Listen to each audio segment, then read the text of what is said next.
डेंटाल doctor मानक दिज्व DSP incentive गुड़ा सब जो अच्छी एक्सट्रा क्वालिफिकेशन बढ़ेबे एवं आमर गोटे इंश्योरेंस दरकार निरापत्ता दरकार ये सब अति जेन्युइन दाबी ताकू से निहाती ग्रहण करने दरकार। आपण सहित आलोचना करना महाली आम बहुत आलोचना कलुनी स्वास्थ्य स्वास्थ्य मंत्री। सचिव स्वास्थ्य मंत्री किसी रिजल्ट ना सुफल न मिलू आम बाध्य यही पंथा आपणे नहीं इमरजेंसी केस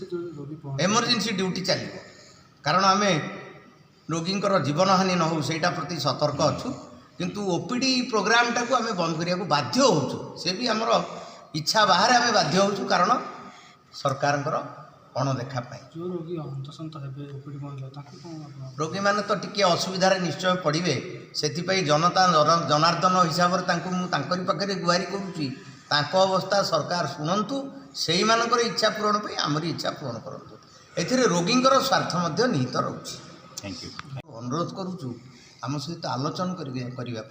किंतु एपर्यंत आलोचना भी हो पारला ना तेणु यहीटा गोटे गणतंत्र गोटे भारी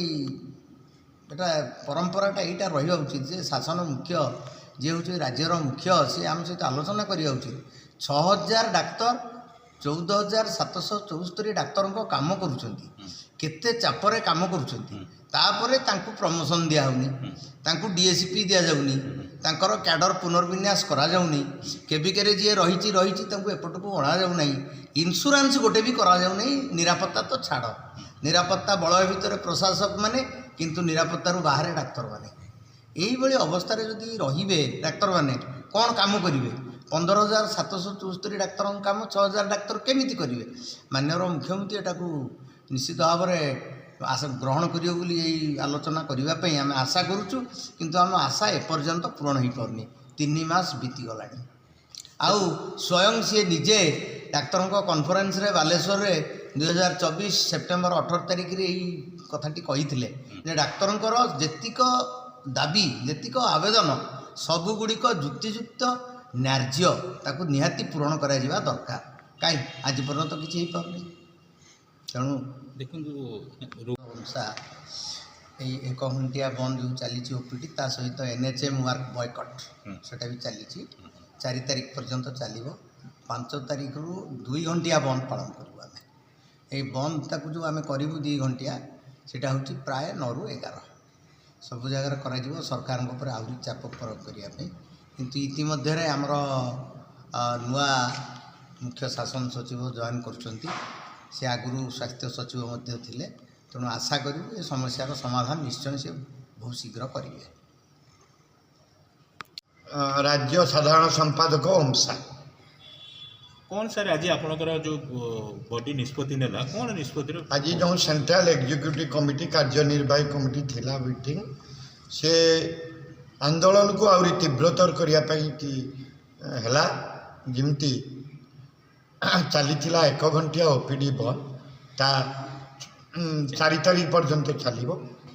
4 तारिख भितर जदि सरकार आम कथा को ग्रहण न करती 5 तारिख रु मकर संक्रांति पर्यंत ताको 2 घंटिया करूँ मकर संक्रांति परदिन पर्यंत सरकार जदि न शुणती 15 जनवरी रु सकाळ 2 घंटा सहित उपरोली आउटडोर को संपूर्ण भाव बंद कर कौन आपण पाखे कौन सरकार कहे कैसे जल्दी आपणकर ये सरकार को आम कहूँ बहुत डिस्कसन हेलुणी पाखापाखि 10 रु 11 थर आम डिमांड को देलुणी सरकार बहुत थर आलोचना आम सहित कले किंतु कौन सुफल मिलू कमिटी करी केवल खालक्षेपण नीति कर सर अनुगर्ग आप तो जानते हैं अनुगर्ग ए चीफ सेक्रेटरी होती नुआ रूपे जे ताको कौन जड़े सी जड़े भल लेडी एवं प्रथम बर्तमान जो पोजिशन रे अच्छी मैडम से जड़े भल स्वास्थ्य सचिव मंत्री हिसाब से थे आम बहुत स्मरण करूँ जिते परवर्ती सचिव मान कथा मन पड़े से बहुत स्मरण करूँ समस्त डिमांड सहित आम डेवलपमेंट कमिशनर हिसाब से आम